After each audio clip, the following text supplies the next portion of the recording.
Ya, Zehra, objektif tersebut akan menjadikan Jawatankuasa Pelan Induk Wakaf Nasional sebagai rujukan pihak berkepentingan dalam rangka pembangunan wakaf di Malaysia. Menurut Ketua Pegawai Eksekutif Yayasan Wakaf Malaysia, Profesor Madya Dr. Amir Shahrudin, pelan ini diwujudkan bagi membentuk satu gerak kerja mengurus harta wakaf dengan lebih strategik dan efisien.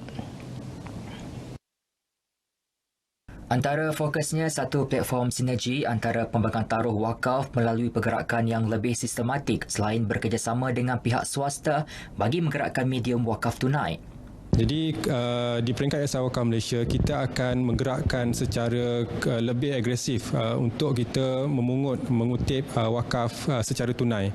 Jadi cash wakaf ini kita akan gerakkan satu tabung wakaf Malaysia, dan tabung wakaf ini akan menjadi satu pusat di mana kita akan mengumpulkan semua dana-dana wakaf, dan dana wakaf itu akan diurus secara profesional. Kita akan laburkan, kita akan kembangkan dana tersebut, dan manfaat daripada dana tersebut akan kita salurkan kepada semua kebajikan-kebajikan rakyat lah. Antara sektor yang telah dikenal pasti untuk menerima manfaat wakaf tersebut adalah kesihatan, pendidikan dan ekonomi. Beliau ditemui di Kompleks Islam Putrajaya.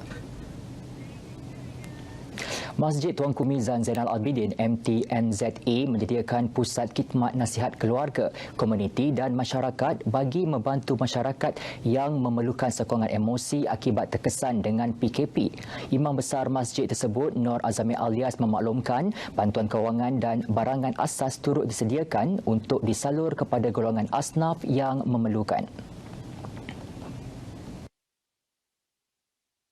Di situlah kita akan mengenal pasti apa masalah yang boleh kita bantu seterusnya. Follow up kita akan buat orang kata kesinambungan tindakan. Selepas sesi itu kita kenal pasti apa masalah yang boleh kita bantu, masjid akan bantu sedaya upaya yang mungkin. Beliau sangat mengalu-alukan orang ramai yang memerlukan bantuan kaunseling untuk hadir ke masjid tersebut bagi pengukuhan rohani pada waktu sukar ini. Beliau ditemui selepas menghadiri majlis penyerahan sumbangan bantuan prihatin MTNZA kepada asnaf sekitar Putrajaya. Macam saya peniaga kecil-kecilan, so sepanjang PKP ni saya tak dapat lagi berniaga sebabnya dengan komitmen nak jaga anak semua. So sebab sedikit dengan ada bantuannya daripada Masjid Mizan ni dapat meringankan beban sikit untuk ahli keluarga saya. Perubatan Islam tidak lagi asing, malah dikenali secara profesional oleh Kementerian Kesihatan Malaysia KKM sebagai rawatan komplementari. Ia menjadi rawatan pelengkap sebagai usaha meneruskan ikhtiar pesakit di hospital. Rawatan ini bukanlah sebagai alternatif kerana ia berjalan serentak dengan perawatan moden. Perincian penuh bersama wartawan Syuhada Hashim. Bismillahirrahmanirrahim.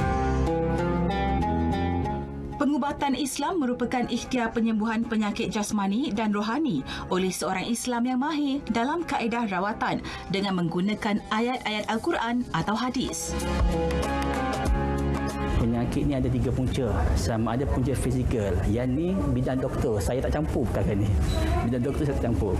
Ada kalanya penyakit berpunca daripada gangguan.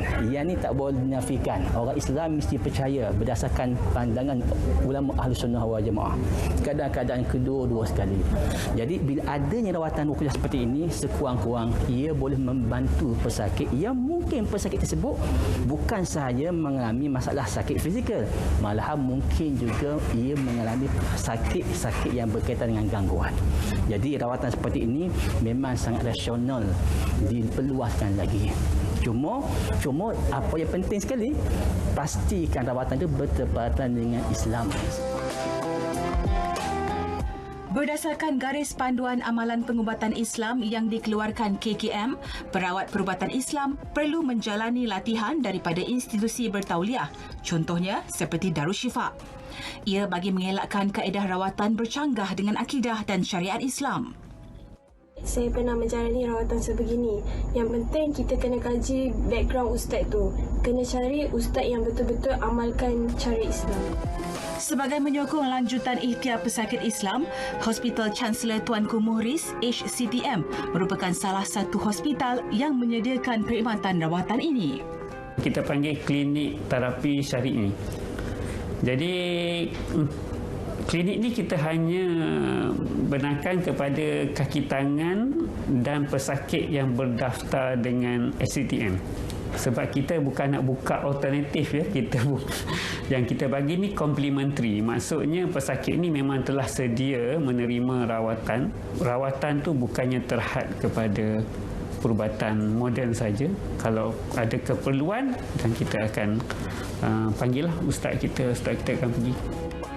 Dalam usaha untuk menjadikan HCTM sebagai hospital mesra ibadah pula, kaki tangannya turut dilatih oleh pegawai Pusat Islam dalam beberapa siri kursus. Kursus tersebut memfokuskan pengurusan ibadah pesakit selain pengurusan jenazah Islam yang berwaris. Pengukuhan rohani menguatkan jasmani.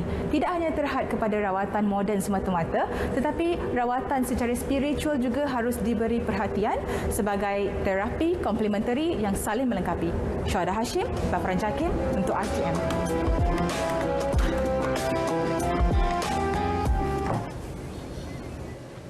Laporan itu mengakhiri lintas langsung dari Kompleks Islam Putrajaya. Kembali ke Angkasa Puri untuk banyak lagi berita negeri-negeri. Silakan.